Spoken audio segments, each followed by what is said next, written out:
Hi guys, in this screencast I'm going to go through how to set a Kahoot live for your class, or you can even set a Kahoot where it's not live and you don't actually have to be there running the Kahoot, which I actually prefer, and then you can actually go into a report and see how the kids have got on in your Kahoot. So, for example, I'm just going to search for a random Kahoot, AQA, GCSE, Science, Biology, topic 1, for example, and then hopefully it will come up with some results with ones that have already been made. Now, for example, if I was to be doing homeostasis, I could click on this Kahoot, so I don't have to make it already. You can create your own Kahoots. Don't think you can't. You can just press create and you can create multiple choice questions.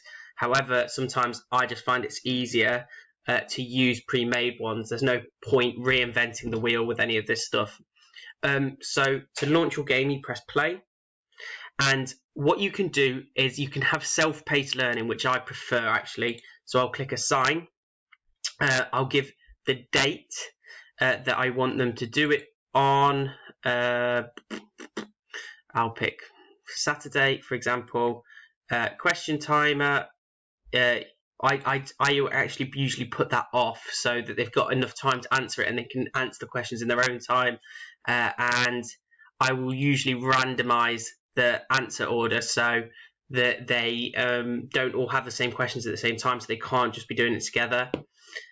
And I create that Kahoot. Now, to share this Kahoot with your class, all you need to do is tell them to go onto the website kahoot.it and give them this. In terms of analysing students' works and seeing how well the kids got actually on with the Kahoot, you can click reports, and in reports you can see which challenge you had in progress. So that's all it is really, getting into Kahoot and setting it for your class. Now I use Kahoot usually before an assessment, however you can use them in lessons and they are a great resource that's out there. If you guys like this video, please drop it a like and subscribe to my channel. And also if you've got any special requests, please drop a comment of what you'd like an instructional video on next.